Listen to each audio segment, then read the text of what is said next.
I'll take his words over mine. He says I haven't proven anything, and he's right. He hasn't proven anything. There's a lot of potential there.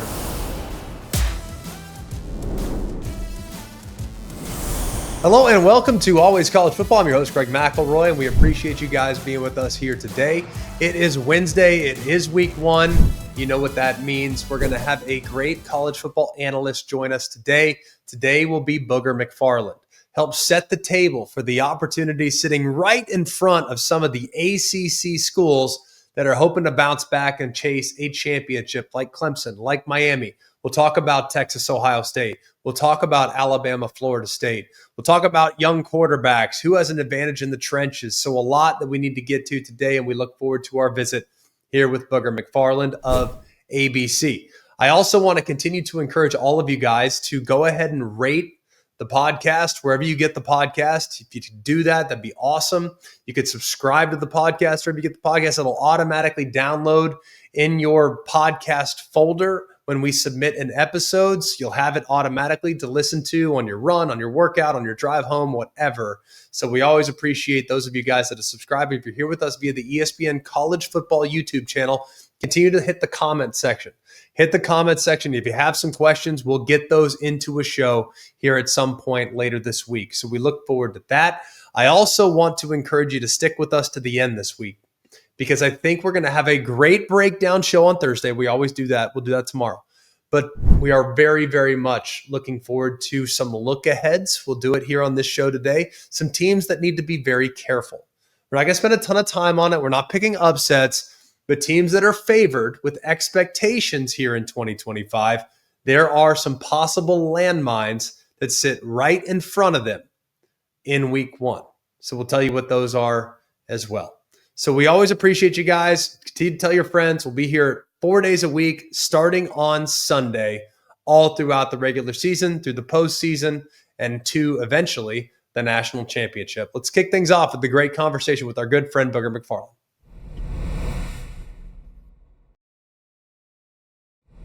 All right, he's Booger McFarland, has been doing amazing work on ESPN's family of networks for a very long time. We're always grateful to have some time with him. And on every Wednesday, we'll have an elite guest join us to kind of talk the following weekend. In some cases, we'll review the previous weekend, but with no weekend to really review, we'll move ahead and we'll dive into some of these big matchups. Boog, what's going on, my friend? We good today? Life is outstanding, Greg. Great to see you. One of the great things that I love about college football, especially both of our jobs, is you get to call the game. I'm in studio listening, and usually somewhere in between our interaction takes place, and it's always fun. Well, that won't happen anymore. I feel like you guys cooled off on taking jabs at me over the last couple of years, so we're in good shape with that. Let's start with the big game on Saturday. That's Ohio State and Texas. I look at both these teams, and I think they're actually kind of similar, really, really high ceilings, but there are some unknowns. There are some aspects of these two teams that I want to see proved. There's some prove-it moments that can be kind of had in this game. What will you first be looking at in this matchup on Saturday morning? Well, it's the first game of the season for both of these teams, and not only is it the first game, but it's early in the day. And so how are they going to adjust their bodies, number one? Number two, things that you always got to worry about in the first game: ball security, timing, pre-snap penalties, tackling. Like, I understand we've had scrimmages before, but this will be the first time where you actually do it against an opponent. So those are kind of the base fundamental things. As it pertains to these two teams directly, how quickly can Steve Sarkisian get Arch Manning to settle down? I don't care what his last name is. This is the first time on the road in this environment against an opponent of this ilk. He's going to be nervous. How fast does the play caller get the young quarterback to settle down? More importantly, kind of get into the game. Number two, CJ Baxter. He's coming back. The backfield should be loaded. Are they going to start out running the football to get Baxter involved? He's coming off a knee injury. How's he going to be? You need to get him hit early. You need to get him ready to go. And so just from an offensive standpoint, I want to see how Texas kind of integrates those two guys early on. On the flip side of the ball, when you look at Ohio State, I don't know about you, Greg, but I think this Ohio State offense has the potential to be more explosive than the one last year. And I say that because of this. Nothing against Howard. Phenomenal dual threat quarterback coming over from Kansas State. I think Sayan has the opportunity to be a better passer. And if you have a better quarterback, that means the receivers, Tate and Smith, are going to get better balls. And so I think the explosivity of the offense could be better with saying at quarterback, how fast does Ryan Day get to that? Because that's the best part of your team. I don't think he can come out and kind of run the ball and say, let's ease him in. If you're going against a team like this, you got to come out and make some plays, and I think you got to make them earlier, and you got to get the ball to your playmakers. And I think unequivocally, maybe the best playmaker in the country is Jeremiah Smith. So I don't think that Ohio State has the same luxury that Texas has. Texas can kind of ease Arch in, run the football. Ohio State, they got to come out and let Sand throw the football early on. So those are kind of the two first things I'll look at. Yeah, I think you mentioned a lot of the skill position players there. We'll get back to Arch in a minute. Texas is replacing pretty much their entire offensive line. Now, there's guys that have played, but maybe not at the specific position that they're filling in at. We have seen the left tackle in meaningful moments. We've seen the center, but not at center. When you are a young defensive lineman, like Ohio State has, talented guys, but young, going against an inexperienced but talented offensive line, which side do you give the advantage to? The inexperienced but talented defense or the inexperienced but talented offense? I think I would give it to the defense because offensively, there's a lot going through your head. Not only is the environment and the moment new, but an offensive line, it's five working as one. Like you got to be in unison. There's a cohesion that has to take place. On top of that, you have an opponent across from you that you know if you miss a block, your quarterback's going to get hit in the mouth. And you got to get your calls. Like, they're going to come up to the line of scrimmage. They're going to try to identify the mic. You got to communicate. As a defender, I know what I have to do. I'm lined up in the A gap and I'm blowing and going. Like, I don't have to think about too much. And so the mental process of my game takes place on the sideline. Pre-snap, once I hear the call of what I have to do in that specific play, my hand is in the dirt and it's time to blow and go. So early on, I will give the edge to the defense. But here's what I will say. First game. What's the number one factor always in the first game? Conditioning. I don't care how many hundreds you ran. I don't care how many conditioning tests you've done. Conditioning is always going to be an issue.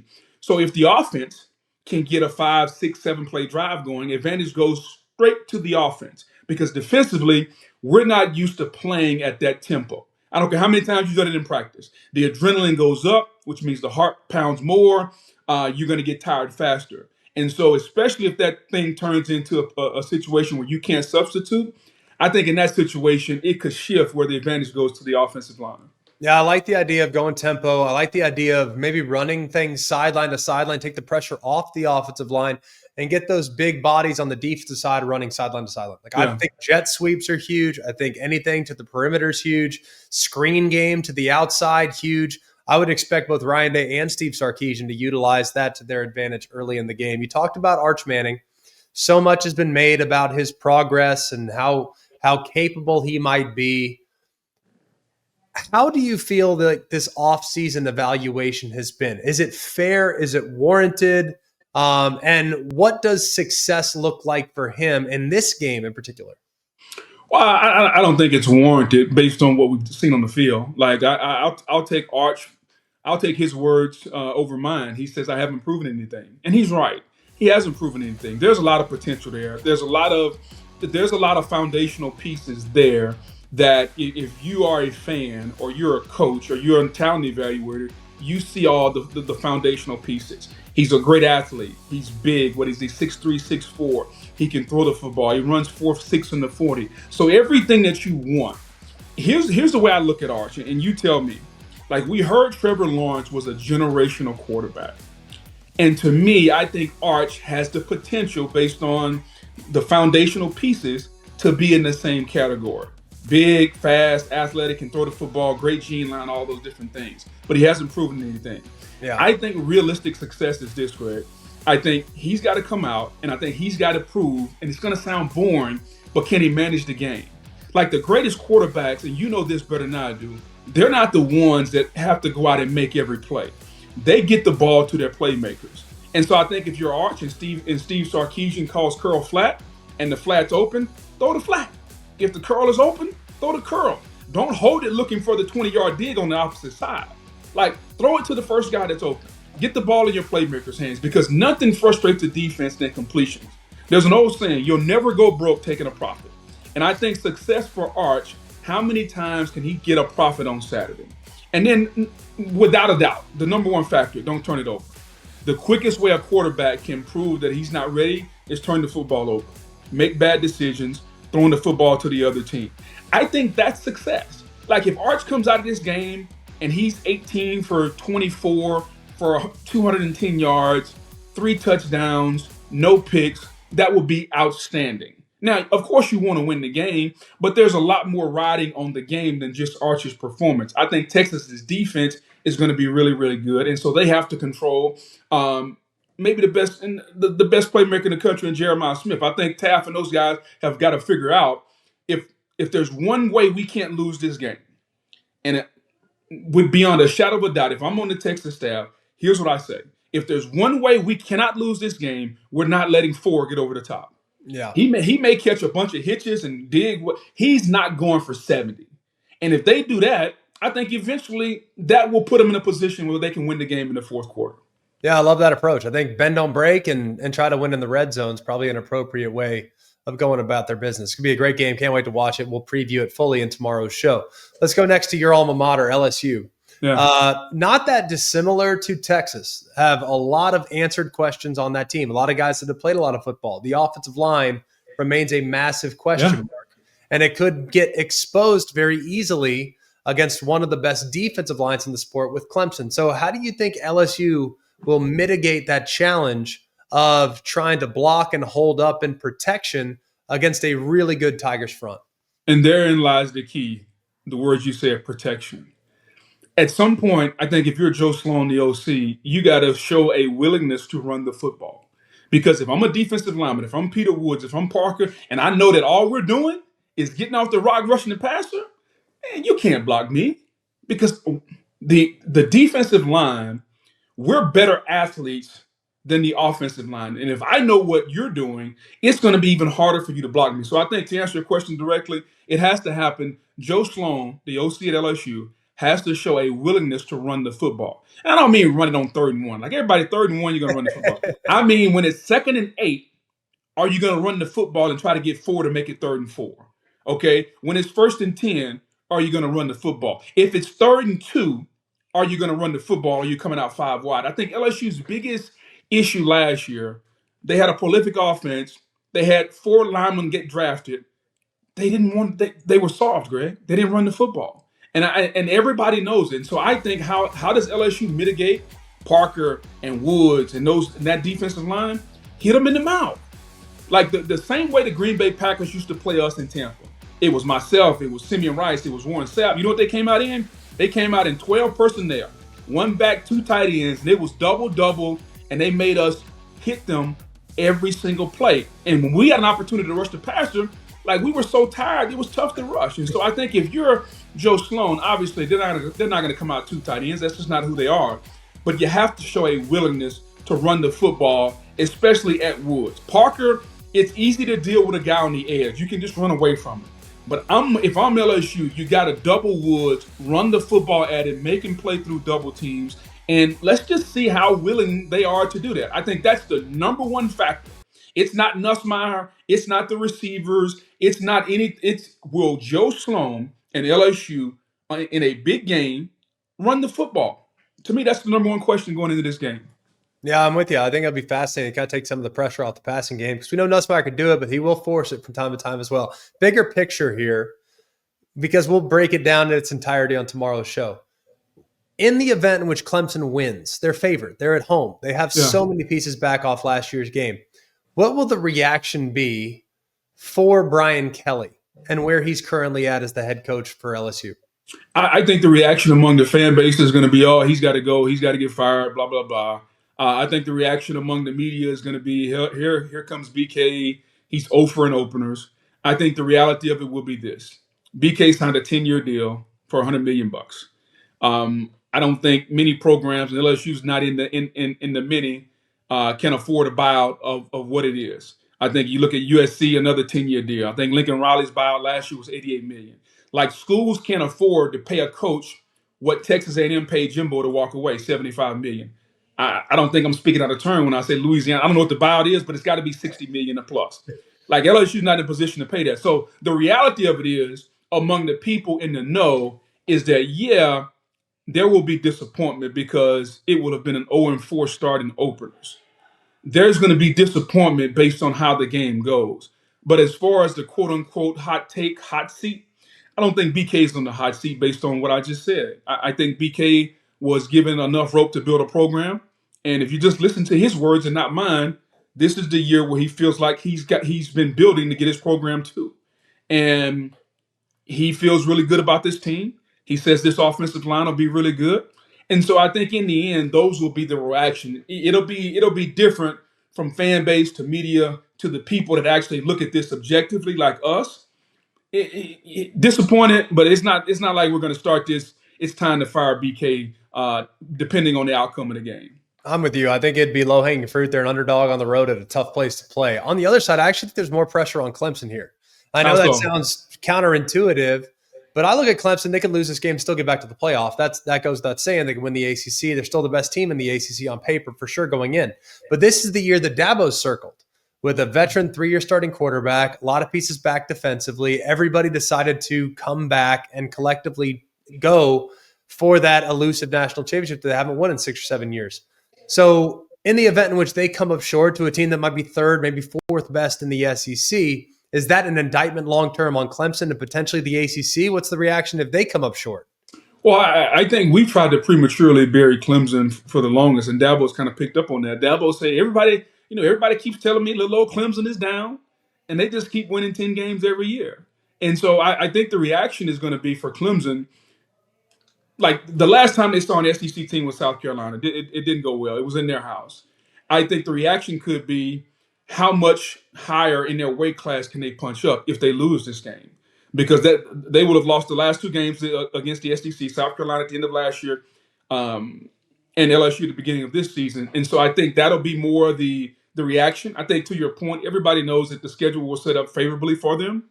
I think Miami is probably the only team in the ACC that can realistically challenge them. But I think that question about if and when they get into the postseason, can they punch up against the upper echelon teams? That'll be the question if they lose this game. I think that Dabo, defensively, he's looking for his defense. He replaced coordinators. He's looking for this defense to be a lot better. And so oftentimes we look at the end of the movie and we decide if it's an Oscar or not. I need to see the performance during the movie. I need to see how the defense plays.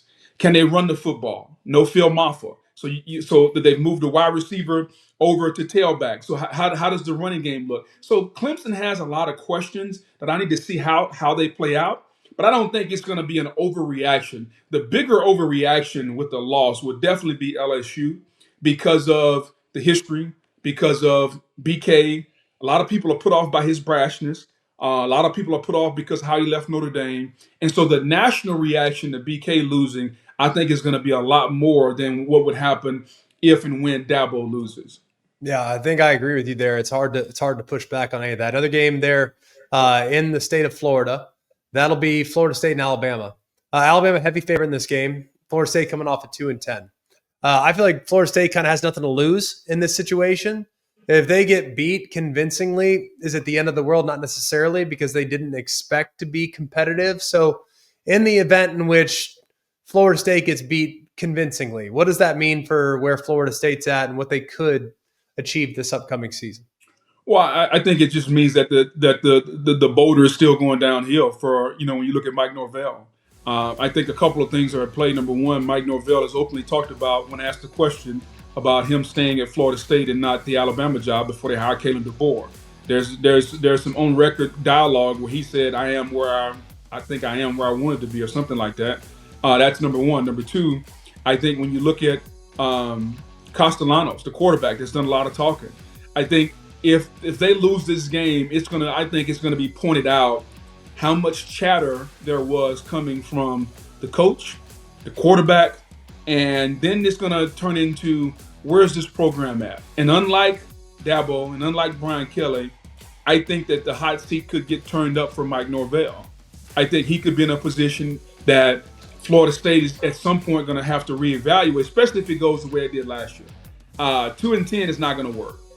He has to show improvement over last year. And I think a subplot of that, and I know you're going to break it down on Wednesday's show, but I would love to get your one take on this. Can the Gus Malzahn offense work at this level at Florida State, can it work? Like I saw it work at Auburn. Yeah. I don't know how good of a fit it is at Florida State, Greg. I think it can work, Boog. I think the thing about it, though, is a lot of people have cited the success that Gus Malzahn had traditionally playing Alabama. While, yes, they had a lot of success when they had a mobile quarterback scoring points against the Tide, this defensive structure under Kane Womack is very different from what Nick Saban utilized for a number of years. So if you're saying, well, Gus Malzahn's always scored points and always played well against Alabama when he's had a mobile quarterback, that's true, but this is a different version of Alabama. So I think that to me makes it a little bit more challenging. I think Gus Malzahn's system can absolutely work, but you have to show progress in the passing attack. Yeah. The passing attack has not often been a strength of his from a play calling standpoint. And I think for Thomas Castellano's standpoint, not a strength of his either. So can they get by in the event in which they are maybe a little one-dimensional in favor of the run game? That's what I'm most curious about, because Florida State, I think they'll be better along the offensive line, but that's been a position of weakness now for a couple of years. So if they want to be a predominant run team, they better have better dudes up front, significantly better dudes up front than they had the last couple of years, because if they don't, that's going to be a real challenge to move the football. Yeah, I think I would agree with you because the Gus Malzahn offense is a primarily run-based offense. It's tempo. It's predicated on getting a first down to get the drive started, to get the tempo going.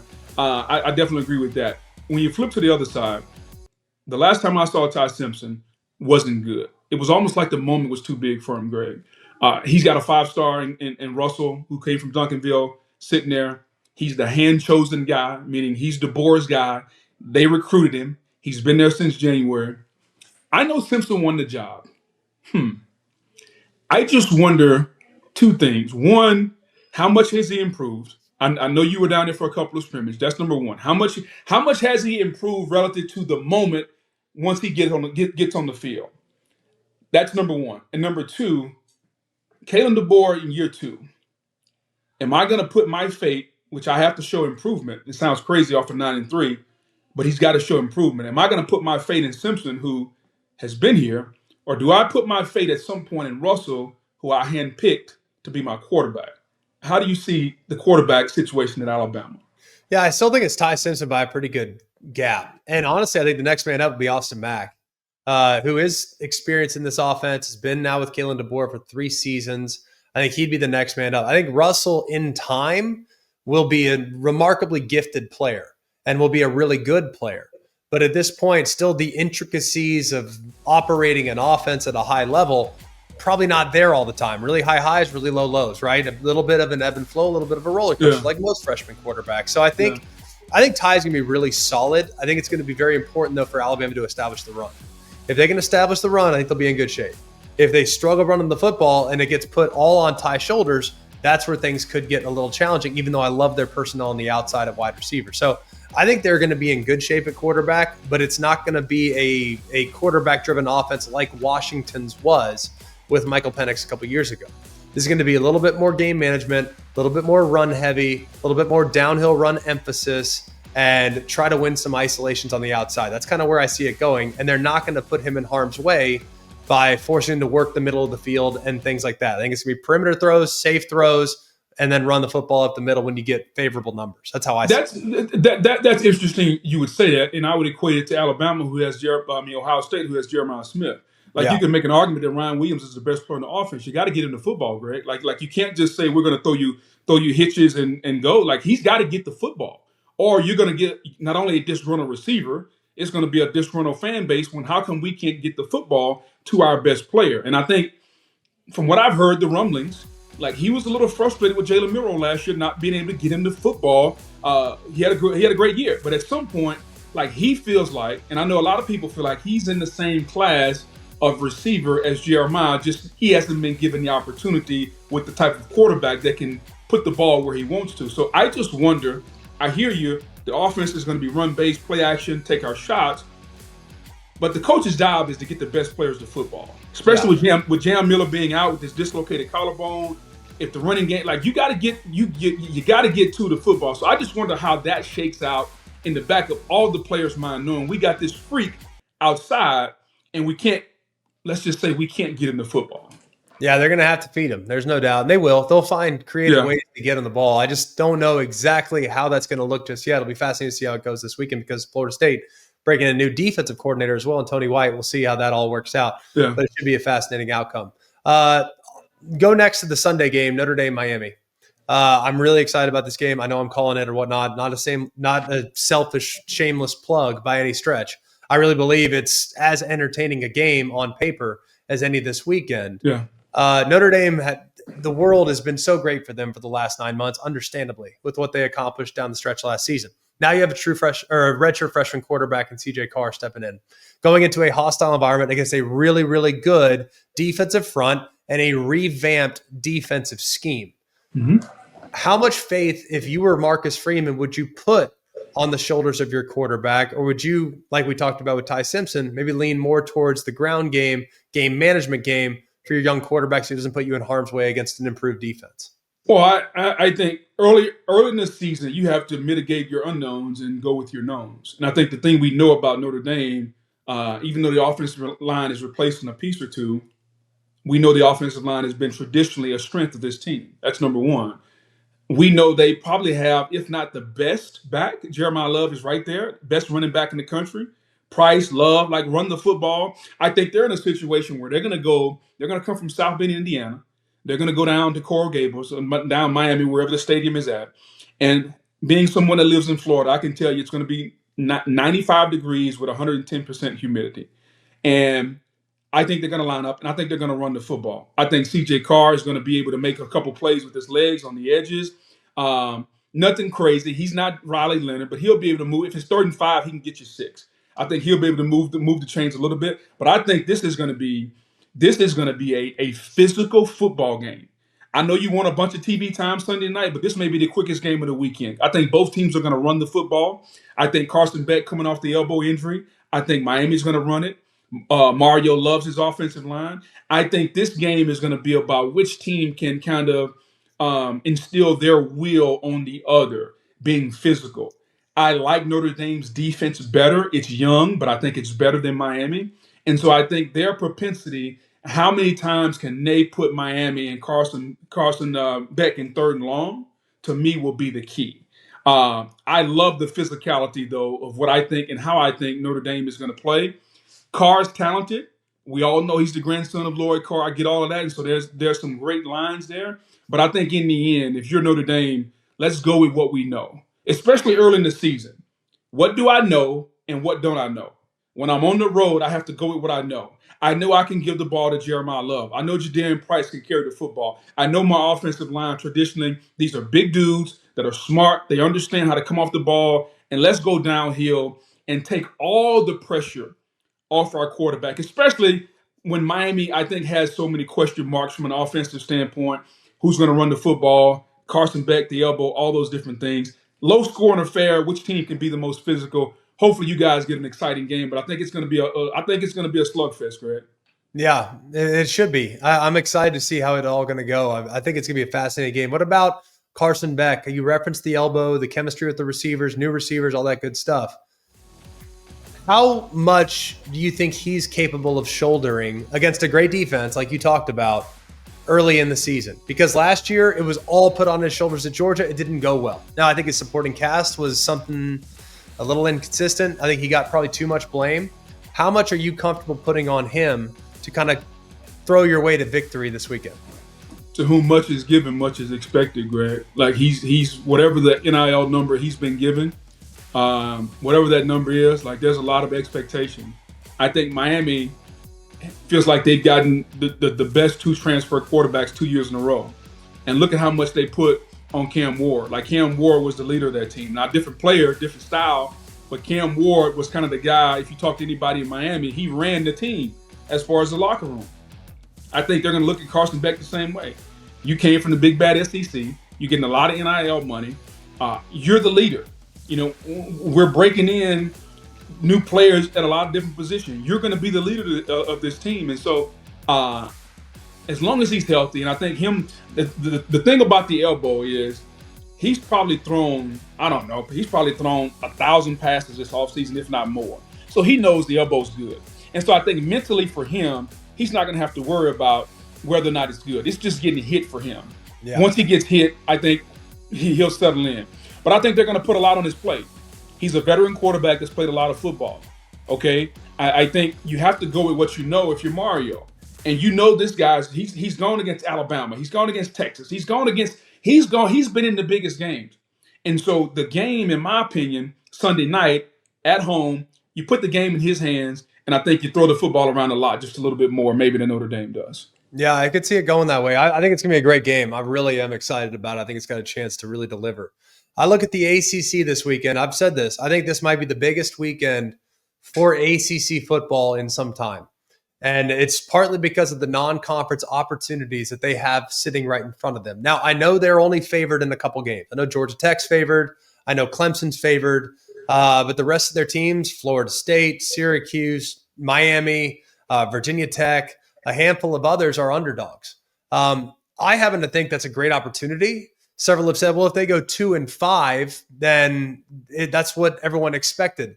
I think it's great because people already think right now that the ACC is a step below. I don't know if that's necessarily true. We'll find out.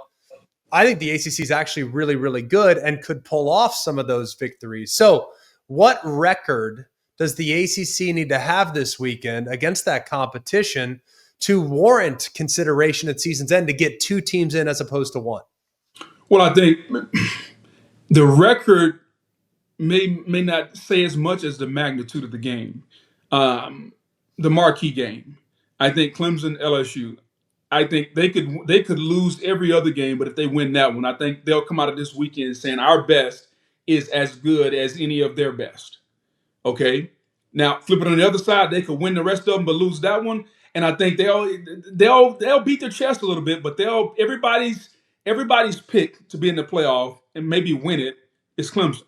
And if they lose that, it takes a little bit of luster off the weekend. So I think more than anything, the magnitude, the Syracuse game against Tennessee, I think there's an opportunity there because Tennessee, I don't even know who's playing quarterback. I mean, Nico's gone. You get they got a lot of issues at the quarterback position.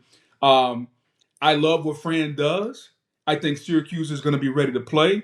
I think that could be an upset there. In order for the ACC, I think, to be where I think a couple things have to happen. Miami's got to be good. Yeah. I think Virginia Tech's got to be good. I think Florida State's got to be good. I think in order for the ACC to be able to say we're in that same category, those three teams have to be good. Yeah, the other teams, you would like them, but it's going to be fluctuation. But when they created this conference, Miami, Virginia Tech, Florida State, they got to be good. SMU was a bonus last year. But I think your three kind of foundational pieces have got to be good. And so if those three teams could win this weekend, Greg, to go along with Clemson, man, it could be a banner weekend. Then I might agree with you as far as the ACC. But I think the big one, obviously, Clemson, Miami. I think those are the two standalone games, Saturday night, Sunday night. Those could go a long way, especially with Carson Beck and the NIL and the transfer portal. And then you look at Clemson. Dabo finally went into the portal. You get a defensive end opposite Parker to help you there. As far as returning production, I think Clemson has the most returning production in the country. And so, everything is set up, to your point, for the ACC to have a really, really dominant, not necessarily opening weekend, but I guess week 2, if you say. Yeah, I'm with you, man. I think it's all about the biggest stage because I think we all acknowledge that the ACC's rocks. I think they're good. I think it's a good league. I think Louisville's good. I think Virginia Tech will be better. I think North Carolina's going to have a surprisingly good record. I'd be surprised if NC State doesn't bounce back this year. I think they'll be a lot better. I think the ACC is really good. I know people don't like to acknowledge that, but I believe that it is. However, at the highest highs, at the top of the sport, how can they compete? Well, guess what? It's right in front of you. Clemson takes care of business against LSU. Miami pulls like an upset against Notre Dame. Next thing you know, you're cooking with gas, and everyone has great respect for the conference from top to bottom all over again. Boog, it's always so good to visit with you, buddy. We love you. We appreciate you, and we look forward to watching you on Saturdays this year from the ABC studios alongside Kevin Nagandi. Always, man. Looking forward to it. Have a great call Sunday night, and make sure you give the defenders a little love Sunday night. Let's not just talk about the quarterbacks all night. I know they get the marquee, but let's talk about the defenders a little bit on Sunday night, Greg. If anybody cared about defense, I would talk about them, but I'll just stick to the quarterbacks. Sound good? All good, buddy. Okay, look ahead time. look ahead time. I'm not putting these teams on upset alert, so don't go too far just yet. Our selections, our picks, our prognostications will come to fruition just about 24 hours from now. So keep it locked in, but there's a couple teams that I've watched as I've prepared. I think they need to be a little careful this weekend. That's all I'm saying. Be careful this weekend if you are one of these four teams. We will start with the Boise State Broncos. High expectations, Mountain West champs, playoff berth a year ago, a perennial powerhouse at the G5 level.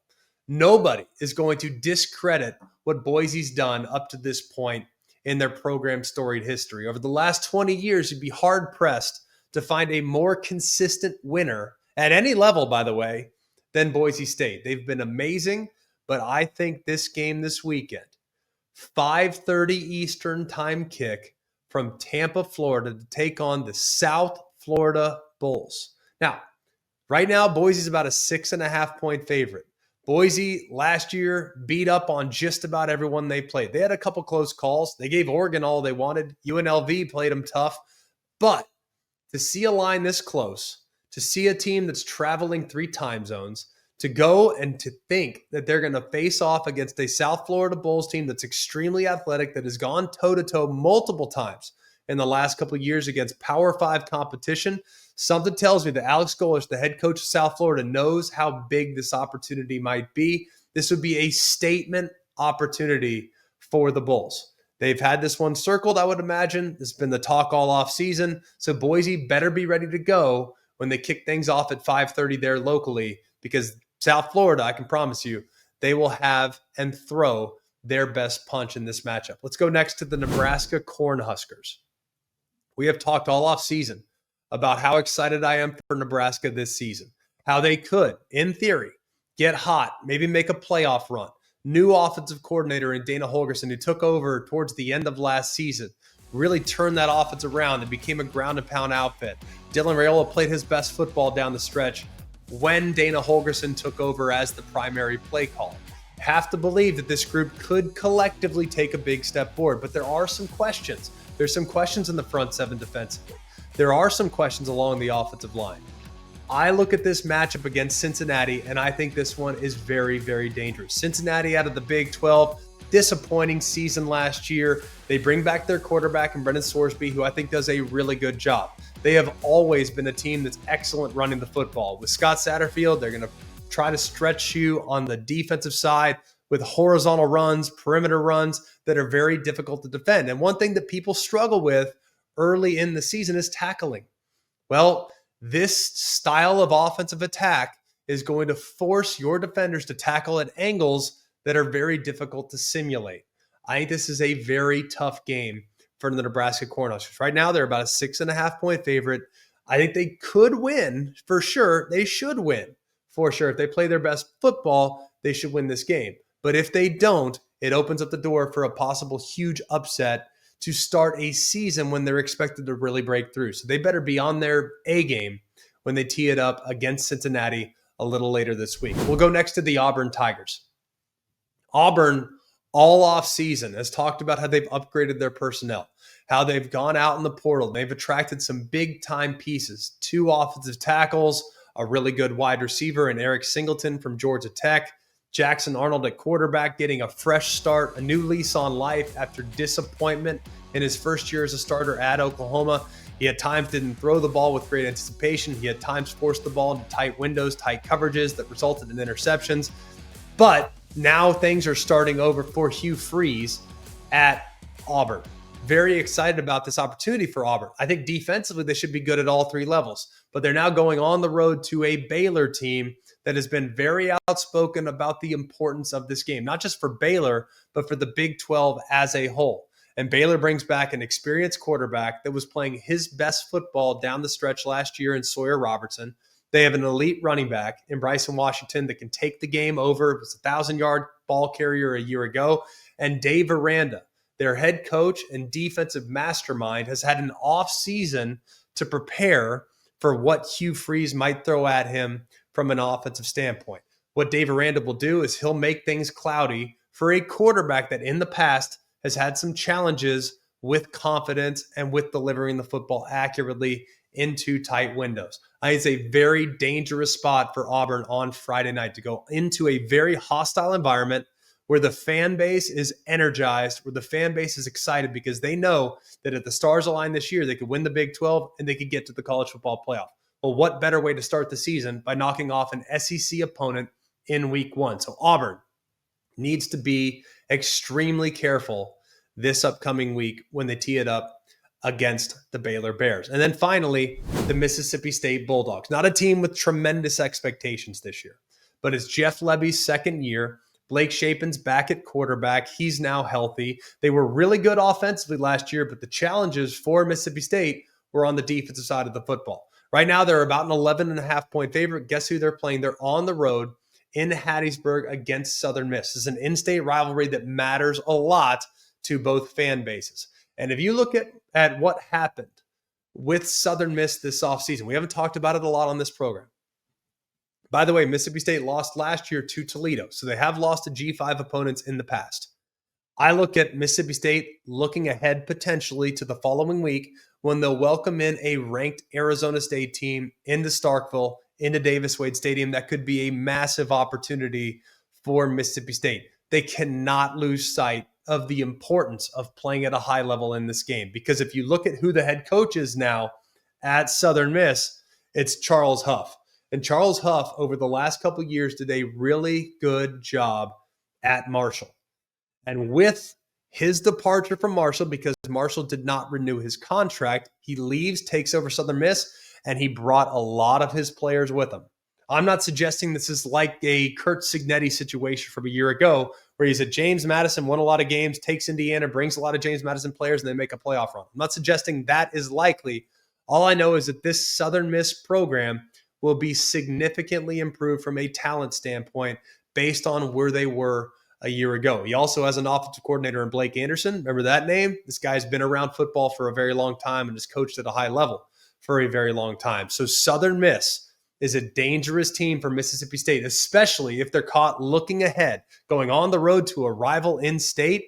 Not an easy game at any point, but especially knowing who they play in week 2 in Arizona State, they better be ready to go here in week 1, or they could get got by a revitalized Southern Miss program. So be careful if you are Mississippi State this week against the Golden Eagles of Southern Miss. That'll do it for us here at Always College Football. For all of us, we very much appreciate the support that you guys have shown us throughout the offseason. Continue to like the podcast, like on the ESPN College Football YouTube page.